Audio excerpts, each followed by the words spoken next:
Eu queria que você abrisse a sua Bíblia, Mateus, Evangelho de Mateus. Inclusive tem um Mateus aqui, né?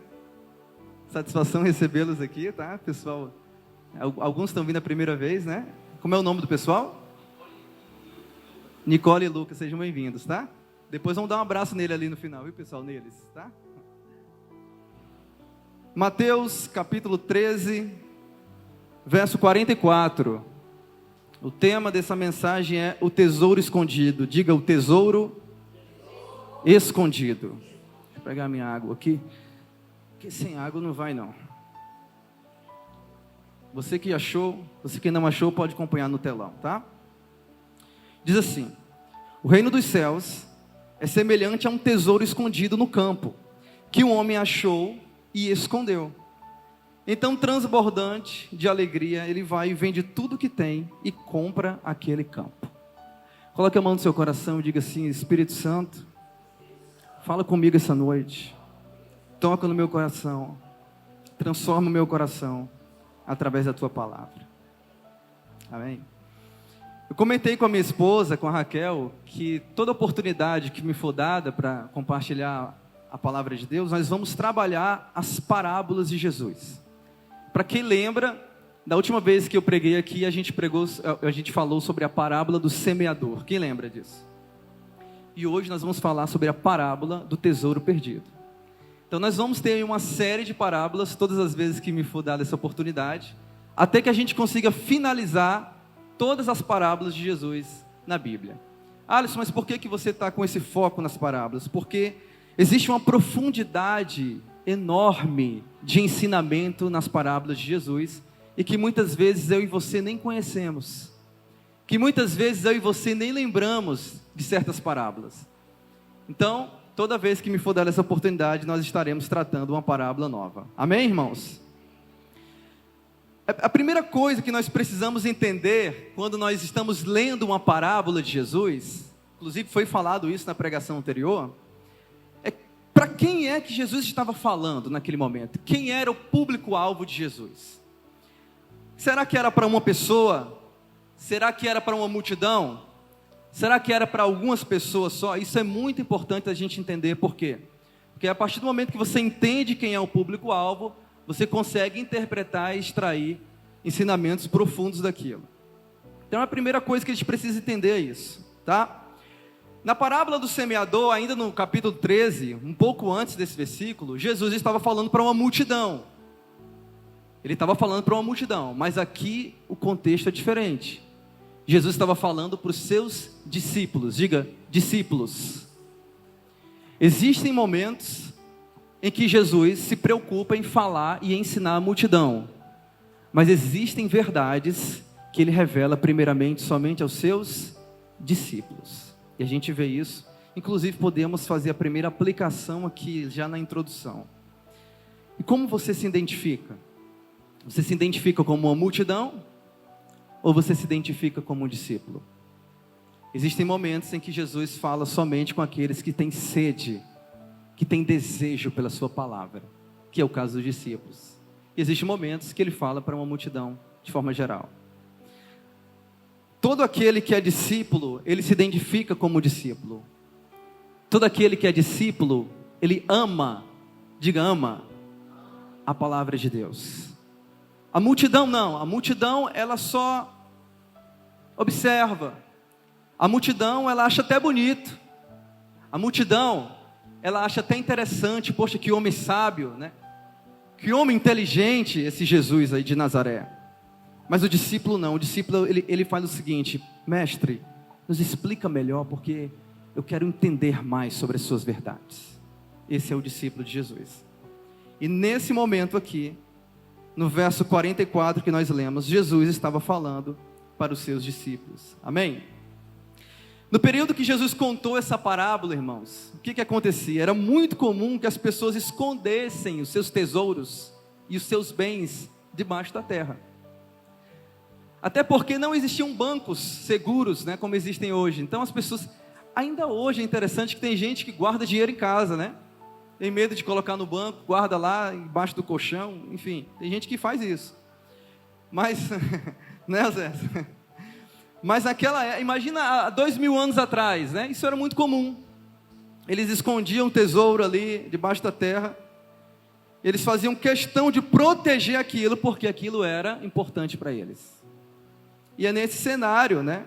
É diante dessa realidade que Jesus, de forma muito sábia e inteligente, conta essa parábola do tesouro escondido, tá? E o que é que ele diz? Olha só o que Jesus disse. Jesus disse, no primeiro momento, que o reino de Deus, ele é semelhante a um tesouro que foi escondido. Nós vamos falar um pouco sobre isso. Amém? Então, de acordo com a prática legal judaica da época, se você achasse um tesouro no campo, aquele tesouro não era seu. Se eu fosse ali no campo do Gabriel, no terreno do Gabriel, de madrugada, Gabriel, cavasse lá e encontrasse lá um tesouro, por mais que eu tivesse encontrado, aquele tesouro não era meu. Era de quem? Do Gabriel. Porque ele era o dono do campo. Por isso que esse homem, quando ele encontrou o tesouro, o que é que ele fez imediatamente? Escondeu de novo. Foi, vendeu tudo o que tinha, voltou e comprou o campo. Agora sim ele tinha direito sobre aquele tesouro. Nós vamos falar passo a passo aqui de 3 verdades, 3 realidades que nós podemos extrair dessa parábola. Mas antes da gente falar sobre isso, eu queria lhe fazer a primeira pergunta. Qual o seu tesouro de maior valor? Qual é o seu tesouro de maior valor? Você não precisa me responder, pense aí. É o seu carro? É a sua família? O seu tesouro de maior valor são as suas riquezas? São os seus sonhos, seus projetos? Qual é o seu tesouro de maior valor? O valor, muitas vezes, ele é relativo. O que é relativo, Alisson? Ele depende das circunstâncias. Muitas vezes, o valor é relativo. Por exemplo, dentro dessa garrafinha tem água. Se eu quiser agora mesmo, eu posso beber essa água, ou eu posso ir ali no mercado e comprar uma água por 2 ou 3 reais, uma aguinha pequena. Por quê? Porque no contexto e na circunstância que eu estou, o acesso à água é muito barato e muito fácil. Não é escasso. Alguém aqui tem escassez de água? Ou você pode beber água na hora que você quiser? Alguém aqui não consegue comprar uma água de 2 reais? Acredito que não.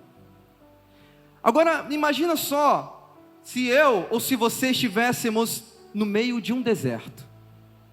Imagine só se eu fosse, ou se você fosse no trabalho missionário lá na África, e você fosse parar no meio de um deserto, e alguém chegasse com uma garrafinha de água para você.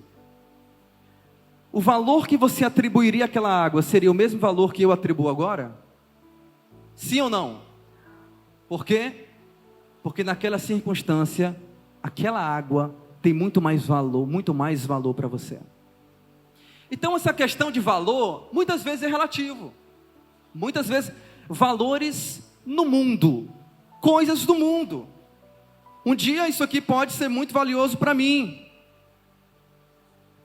mas talvez amanhã não seja. Daqui a 20 anos, será que vai ser valioso para mim isso aqui? Não vai. Por quê? Porque as coisas do mundo têm um valor relativo. Mas será que existe alguma coisa, será que existe algo, algum tesouro, alguma realidade que tenha um valor absoluto? Será que existe? Alisson, o que é um valor absoluto? Valor absoluto é aquilo que tem valor hoje, tem valor amanhã, teve valor ontem, vai ter valor daqui a 1000 anos, vai ter valor no deserto, vai ter valor aqui, vai ter valor aonde for. Dentro de uma caverna, fora da caverna, no céu, nos vales, debaixo da água. Será que existe alguma coisa nesse mundo que tenha e que possua um valor absoluto? A palavra de Deus nos ensina que sim. Existe algo na qual o seu valor não depende das opiniões pessoais, ele não depende das questões culturais e não depende das questões circunstanciais. E é sobre essa verdade, esse tesouro que nós falaremos essa noite. Amém? Então, na parábola aqui do tesouro escondido, nós temos 3 verdades. E a primeira verdade é que o reino dos céus é uma realidade escondida. Diga, realidade escondida. No início do versículo diz assim, ó, o reino dos céus é semelhante a um tesouro escondido no campo. Como a gente pode entender isso? Aos olhos naturais, né, aos nossos olhos, nós sabemos que tudo aquilo que nós vemos é real. A não ser que você seja um esquizofrênico, né, um lunático. Se você não tiver esse problema, então tudo aquilo que nós enxergamos, aquilo que nós vivenciamos, acreditamos que é real. Acreditamos que faz parte da realidade em que vivemos. Não é verdade? Então nós sabemos que os olhos naturais, eles conseguem ver a realidade, né? E o que aconteceu? O que a Bíblia nos diz que aconteceu? O pecado, quando ele chegou ao mundo, ele impactou de forma negativa a criação. Quando Adão pecou lá no Éden, e passou a existir a natureza pecaminosa no homem, a vida emocional do homem, a esfera emocional, a esfera relacional, a esfera espiritual, a esfera biológica, ou seja, todas as esferas do homem foram afetadas pelo pecado. E o que é que isso nos ensina? Isso nos ensina que se a gente tentar interpretar a realidade somente com aquilo que pensamos, tentar interpretar a realidade somente de acordo com aquilo que imaginamos, muitas vezes, ou todas as vezes, nós nos daremos mal. Por quê? Porque a nossa noção de realidade foi afetada pelo pecado. Quem aqui está me entendendo, irmãos? Quem está comigo aí, diga glória a Deus. Se a minha noção de realidade ela foi afetada pelo pecado, eu não posso confiar em mim mesmo. Concorda comigo? Eu tenho que confiar na palavra de Deus, porque é a palavra inerrante, é a palavra transcendente, que faz com que os meus olhos se abram para ver aquilo que realmente é bom e aquilo que realmente faz sentido.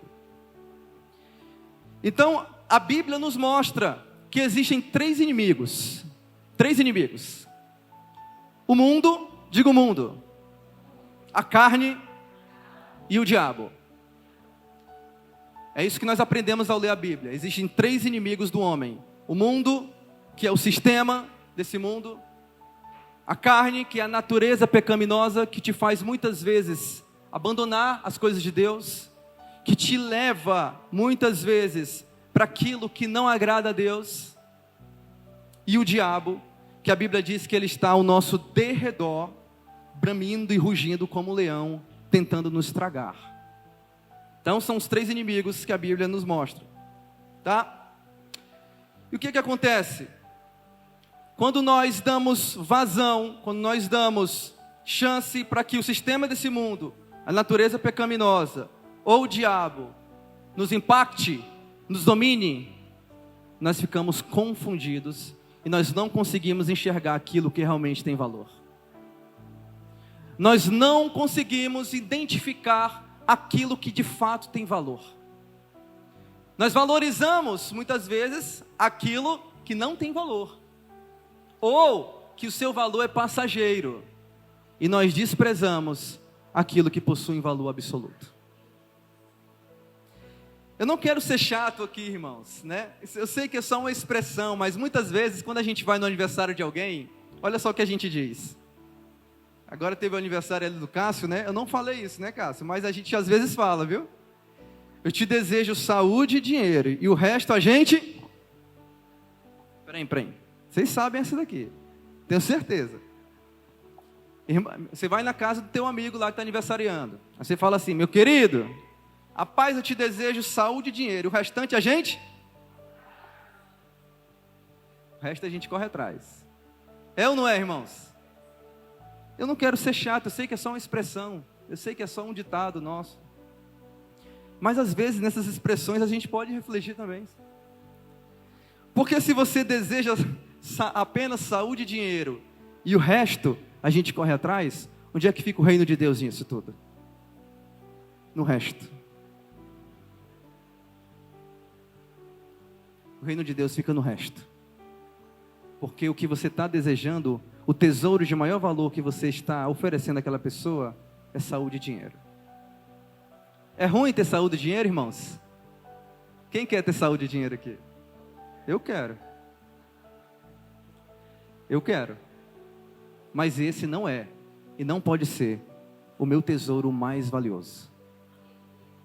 Deixa eu te contar uma coisa. Milhares de pessoas com saúde e com dinheiro passaram por esse mundo e se esqueceram daquilo que é mais importante para a vida de alguém.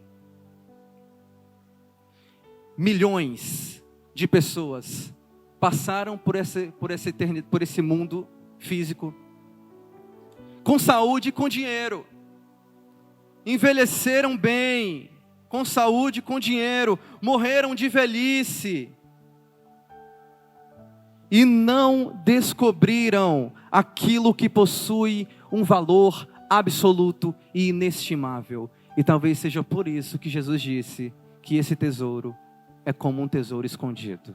Que o reino de Deus é como um tesouro escondido. Por quê?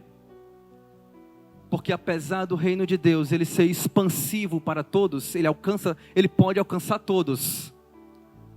A Bíblia diz em Mateus 3, me corrija pastor, 3,16, é isso? Ou é João? Porque Deus amou o mundo, João 3,16.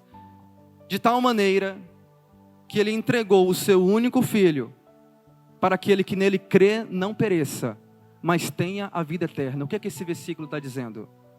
Que o reino de Deus ele se expande para toda a humanidade. Ele é acessível a todo homem e a toda mulher. Porém, não são todos que vão aceitar e que vão ter esse reino como o tesouro mais valioso. Porém, não são todos que vão conseguir encontrar esse tesouro escondido. Porque muitos vão passar por essa vida, vão passar por esse plano, somente com saúde e com dinheiro. Eu sei que é forte, irmãos. Me impactou também. Me impactou, mas se a palavra de Deus, ela não te impacta, então tem alguma coisa errada.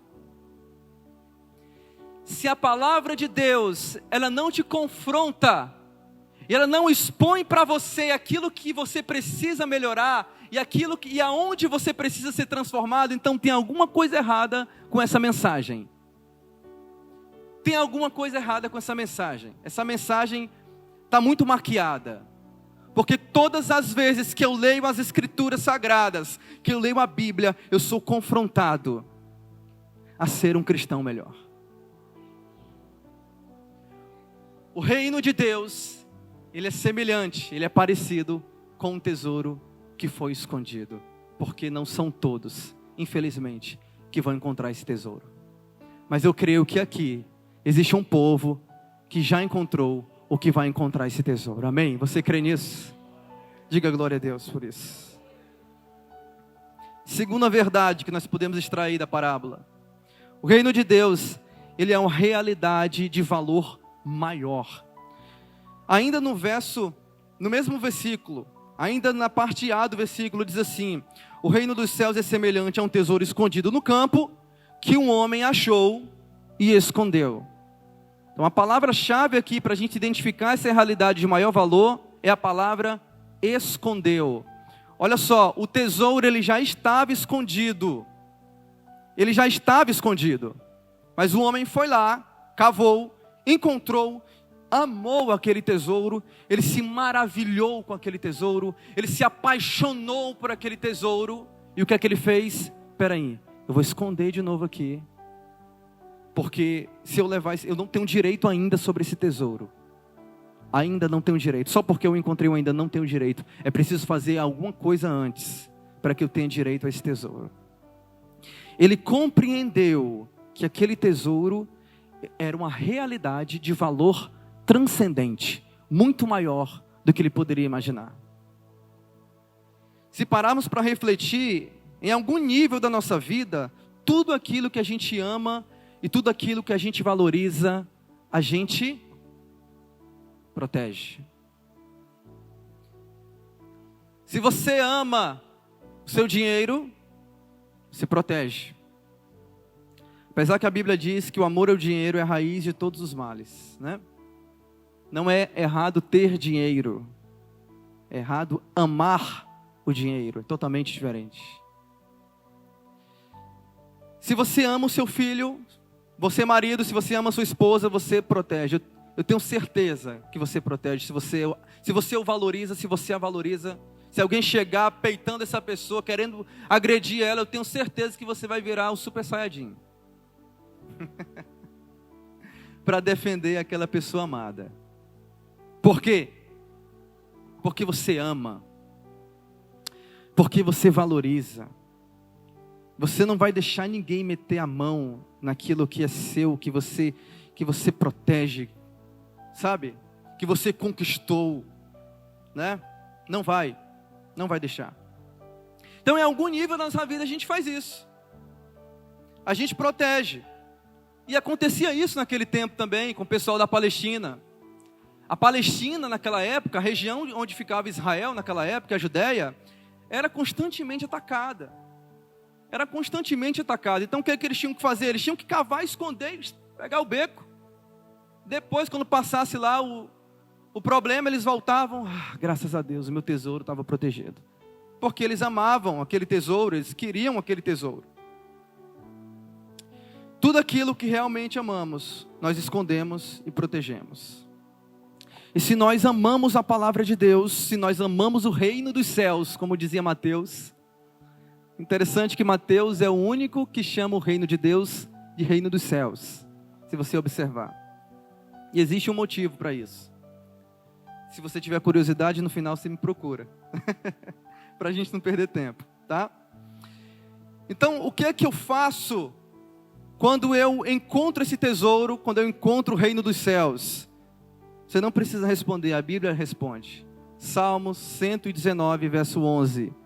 O salmista disse assim: eu guardei, ou em outra tradução, eu escondi a tua palavra no meu coração, para eu não pecar contra ti. Por que o salmista fez isso? Porque a palavra do Senhor era o tesouro de maior valor que ele podia ter. Por isso que ele escondeu no mais profundo do seu coração, para não pecar contra ele. Porque ele reconheceu que nada nessa esfera, nada nesse mundo se compara ou se comparava com aquele tesouro. Diante disso, querido, eu quero lhe fazer uma outra pergunta. O que você precisa possuir, o que é que você precisa ter na sua vida, para que ela tenha significado e para que você seja feliz? O que é que você precisa possuir, para que a sua vida tenha significado e para que você seja feliz? É carro? É dinheiro? É uma família? São casas? É fama? Se você respondeu na sua mente algo diferente de Deus, então esse é o seu ídolo ou o seu potencial ídolo. Tudo aquilo que compete com Deus no nosso coração se torna o nosso ídolo ou o nosso potencial ídolo, ou seja, aquilo que provavelmente vai se tornar um ídolo. Por que, Alisson? A Bíblia diz isso? Diz. Porque ela diz o seguinte: amarás o Senhor teu Deus acima de todas as coisas, acima do teu entendimento e de todo o teu coração. Se você respondeu que para você ser feliz, realizado, e para que a sua vida tenha significado, você precisa ter fama, dinheiro, casas, carros, etc. Então, você ainda não encontrou esse tesouro precioso. Você está idolatrando alguma coisa. E muitas vezes eu idolatrei. Muitas vezes eu idolatrei alguma coisa. Essa idolatria pode ser o prazer, essa idolatria pode ser o sexo, essa idolatria pode ser qualquer coisa que você faça, ou que te domine, a ponto de você não conseguir se desvencilhar daquilo. Essa idolatria pode ser as drogas, essa idolatria pode ser o seu filho, O seu filho pode se tornar um ídolo para você. O seu marido pode se tornar um ídolo para você. A sua mulher também pode se tornar um ídolo para você. Qualquer coisa nesse mundo que você ame, que você valorize, que você idolatre. Qualquer coisa nesse mundo que dê significado para a sua vida, que não seja Deus, se tornou um ídolo para você. Que o Senhor tenha misericórdia de nós. Que o Senhor tenha misericórdia e graça de nós. Porque muitas vezes nós nos deparamos com uma palavra forte assim, e nós pensamos o seguinte: rapaz, não dá para mim não isso aí. Ou não é?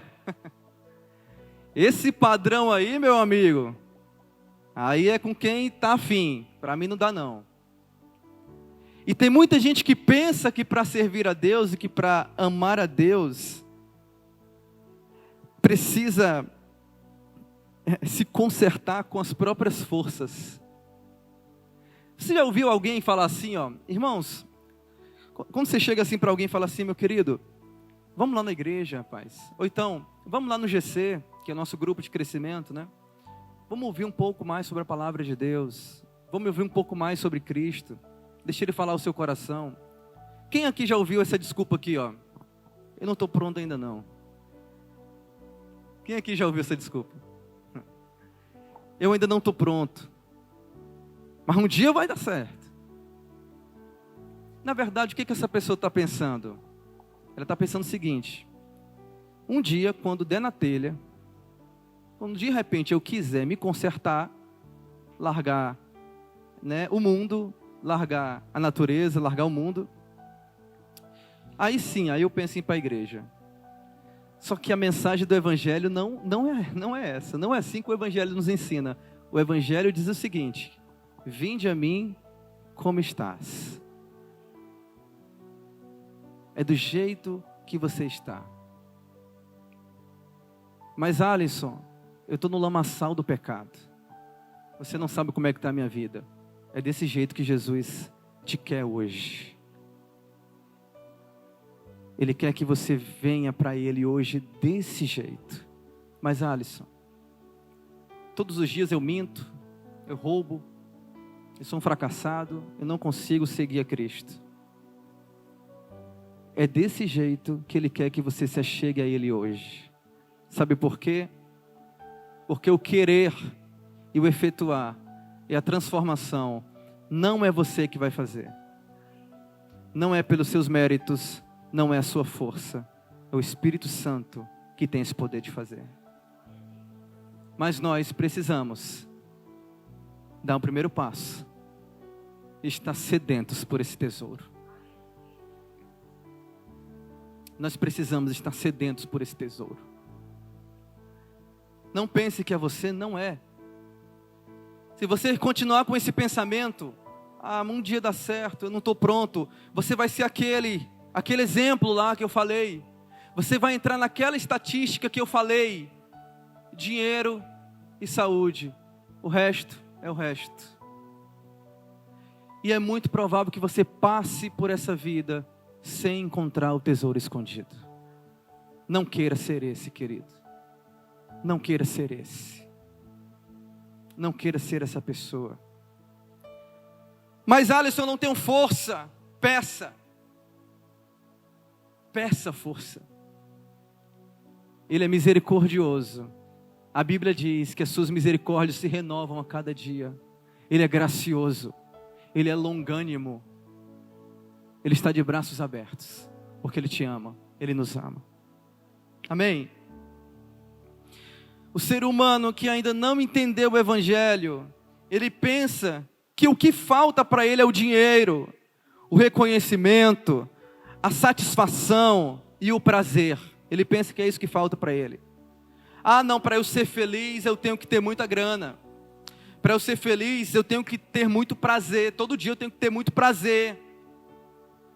Mas aquele que nasceu de novo, aquele que encontrou esse tesouro, que identificou o valor desse tesouro, ele sabe que Cristo é tudo o que nós precisamos. E ele sabe que o que falta em nós é mais da vida de Cristo em nós. É isso que falta em nós. Todas as coisas serão acrescentadas se nós buscarmos em primeiro lugar o reino dos céus, o reino de Deus e a sua justiça. Não existe, irmãos, eu vou falar isso aqui de forma bem clara para você entender. Não existe outro evangelho de Cristo Jesus de Nazaré que não seja esse evangelho aqui. O evangelho de alguém que encontrou algo que tem um valor inestimável, absoluto, e ele decidiu vender tudo que ele tinha, abrir mão das suas posses, porque ele reconheceu o valor daquele tesouro. Não existe outro evangelho. Não caia nessa farsa, irmãos. Infelizmente, tantas igrejas hoje deixaram de pregar o real evangelho, deixaram de pregar a mensagem do evangelho. A mensagem do evangelho é: vinde a mim e arrependei-vos dos vossos pecados. Vinde a mim, você que está cansado e sobrecarregado, que eu, o Senhor, vos aliviarei. Essa é a mensagem do evangelho. A mensagem do evangelho é: aquele que quiser vir após mim, pegue a sua cruz e siga-me. Não existe outra mensagem do evangelho, querido. Se você está procurando um evangelho que conforte o seu coração ali, que massageie o seu ego, irmãos, isso não é o evangelho de Jesus Cristo. Existe um escritor chamado C.S. Lewis que ele diz o seguinte: se você está procurando uma religião que o deixe confortável, eu não oriento você procurar o cristianismo. Porque o cristianismo, a fé cristã, é aquela pessoa que ela entendeu que existe um tesouro e ela decide abrir mão da sua vida por amor àquele tesouro. Se as nossas igrejas pregassem mais sobre o verdadeiro evangelho, nós teríamos uma sociedade completamente diferente. Nós teríamos uma sociedade completamente transformada, ou na sua maior parte transformada. Terceira verdade. Antes da gente ir para a terceira verdade, alguém certa vez falou isso aqui, eu achei interessante. Buscar a satisfação na vida sem Deus é como tentar matar a sede com água salgada. Terceira verdade: o reino dos céus é uma realidade revolucionária. Diga comigo, revolucionária. Onde é que está escrito isso, Alisson? Na parte B do versículo, diz assim: então, transbordante de alegria, ou seja, extasiado de alegria, ele vende tudo que tem, ele compra aquele campo. Aquele homem, ele não vendeu 50% das suas posses, ele não vendeu 80%, ele não vendeu 90%. Não. A Bíblia diz que ele voltou, ele vendeu tudo o que ele... Irmãos, eu não estou falando de dinheiro, irmãos. Eu não estou falando de você vender a sua casa, pelo amor de Jesus Cristo. Eu não estou falando de você vender o seu carro, entregar na igreja. Não! Não é isso. No nome de Jesus, não é isso. A interpretação da parábola aqui, o que é que ela está dizendo? Ela está dizendo que ele abandonou a antiga vida. Tudo aquilo que antes era valoroso para ele, de valor relativo, de valor passageiro, de valor momentâneo, ele vendeu tudo, ele abandonou, ele largou. Ele foi e comprou o campo só por causa daquele tesouro. É isso que a Bíblia diz. E diante disso, eu queria fazer outra pergunta. O que é sabedoria para você? Muitas vezes quando a gente fala de sabedoria, você pode responder de uma forma muito simples. Inclusive a Bíblia nos ensina assim também.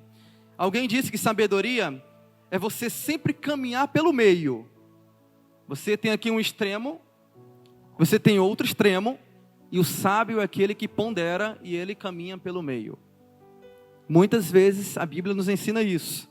Inclusive em Eclesiastes 7,16 diz o seguinte: não seja demasiadamente justo, nem exageradamente sábio, porque você destruiria a si mesmo. Então a Bíblia nos ensina que existem momentos, presta atenção, existem momentos em que nós devemos buscar realmente o caminho do meio, fugir dos extremos.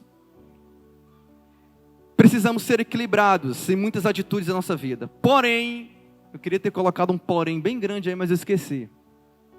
Porém, quando se trata de buscar e viver o reino de Deus, a orientação é diferente. Aí a Bíblia nos ensina de uma outra forma. Buscar o caminho do meio, buscar o equilíbrio, não é o caso dessa parábola aqui. Não é, irmãos. Nesse contexto, o homem sábio foi o homem que optou pelo um dos extremos. Quando se trata de escolher o tesouro de valor, o reino de Deus, não existe essa de caminhar pelo meio, de ficar em cima do muro. Ele foi e abandonou tudo e comprou aquele campo. Ele investiu tudo o que ele tinha em prol daquele campo e daquele tesouro. Por quê? Porque o sábio aqui para Jesus é aquele que é um discípulo radical. É profundo? É. É difícil de ouvir? Eu sei que é. Mas é a palavra de Deus. Para o ímpio, para aquele que não acredita nisso, ele foi o quê? Foi burro, foi um alienado, foi um fanático, ele foi um fundamentalista. Por quê? Porque ninguém em sã consciência, meu amigo, vende tudo de uma vez. Mateus aqui trabalha com investimentos, Mateus, né? Ninguém faz isso, só se der uma dor na cabeça, você distribui os investimentos. Tem todo aquele cuidado, meu Deus, para não investir num lugar só, para não tirar tudo de uma vez. Tem toda aquela cautela quando se trata de dinheiro. Mas esse cara aqui não. Esse cara aqui não, ele vendeu tudo. Por quê? Porque a interpretação dessa parábola ela está ligada ao tesouro que se chama Cristo Jesus. E o reino de Deus, ele é o domínio de Cristo Jesus sobre o homem. Se um dia alguém lhe perguntar o que é o reino dos céus, o que é o reino de Deus, é muito simples de explicar. O reino de Deus é o domínio de Cristo sobre o homem, para a salvação deste homem. Amém? O tesouro é Cristo, que transforma a nossa vida, toda a nossa vida. Por isso ele é uma realidade revolucionária. Porque o que acontece na vida de alguém que encontra esse tesouro e que larga tudo por esse tesouro é uma revolução. É uma revolução. Aquele homem ele foi movido por um amor além do entendimento. Eu e você não conseguimos entender isso. A gente não consegue entender. Sabe por quê? Que a gente não consegue entender muitas vezes? Porque a gente está apegado às coisas desse mundo. Porque a gente está apegado aos nossos desejos, aos nossos anseios, aos nossos projetos, aos nossos sonhos. E o reino de Deus, Alisson, é o resto, né? A gente corre atrás.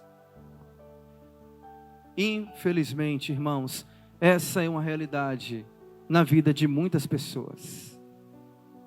Mas aquele homem não. Ele foi movido por um amor que está além do seu entendimento. Isso aqui é muito interessante, pastor Jean.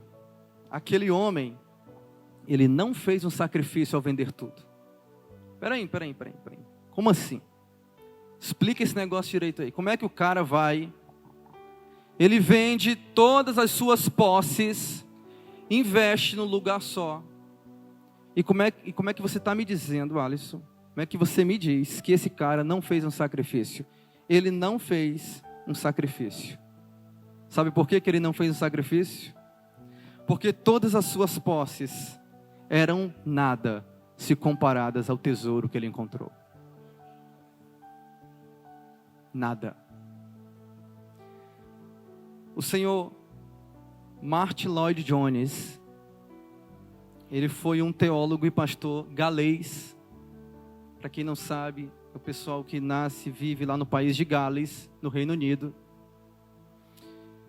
Muito novo ainda, Lloyd Jones, ele começou a estudar medicina, se destacou, se formou e fez parte da comitiva de médicos que cuidavam da família real na Inglaterra. E ele era brilhante, ele era genial na sua área. Só que ele participou, em um certo momento, de um avivamento no país de Gales. E ele foi completamente impactado pelo poder do Evangelho. Impactado. E ele decidiu, estou dizendo que ele decidiu, queridos. Eu não estou dizendo que você tem que abandonar a sua profissão, não estou dizendo que você tem que abandonar o seu emprego, não é isso. Estou falando que o Lloyd Jones, ele foi impactado e Cristo o chamou para o ministério. E ele largou tudo aquilo em prol do ministério pastoral dele. E certa vez perguntaram a ele, como é que foi, Lloyd Jones, abrir mão de tudo aquilo pelo Evangelho? E ele disse assim, eu não abri mão de nada ao abandonar a medicina, mas eu ganhei tudo ao encontrar Cristo Jesus. Lloyd Jones foi, nós podemos fazer um paralelo desse homem que encontrou um tesouro escondido. Ele não fez um sacrifício, porque para ele, o que tinha mais valor na vida era aquilo que ele tinha encontrado escondido. E valia a pena investir tudo o que ele tinha em prol daquele tesouro. Aquele homem decidiu abraçar a coisa mais importante da sua vida. Pelo que e por quem você tem vivido a sua vida?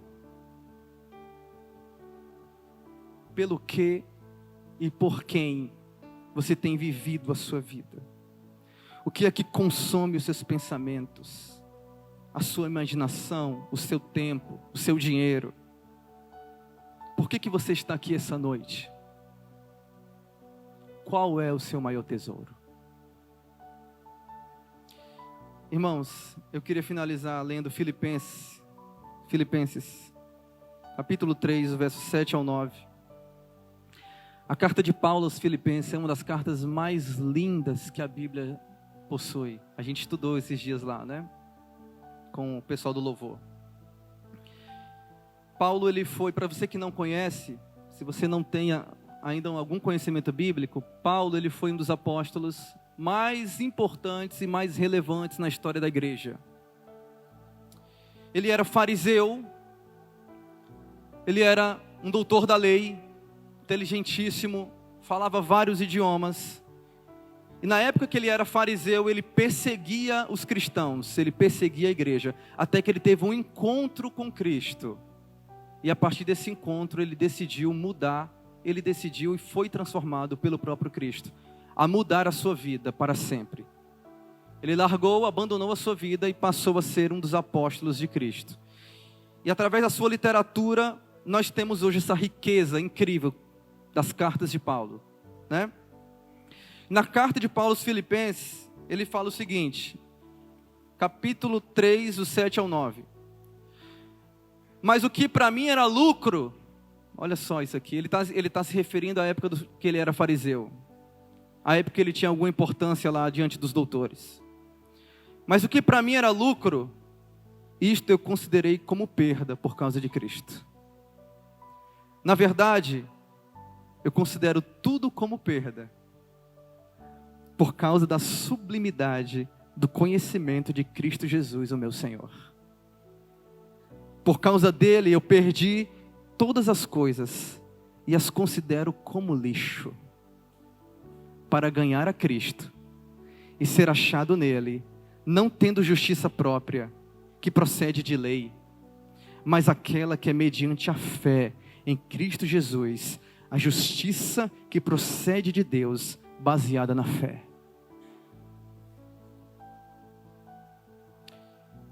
Paulo, ele era um improvável. Ele era um improvável. Como é que alguém que persegue e mata cristãos se torna um dos grandes apóstolos? Mas ele encontrou o tesouro escondido. ele encontrou o tesouro escondido. E ele vendeu tudo o que ele tinha. Comprou aquele campo. Porque ele entendeu que não existia nada de maior valor do que aquilo.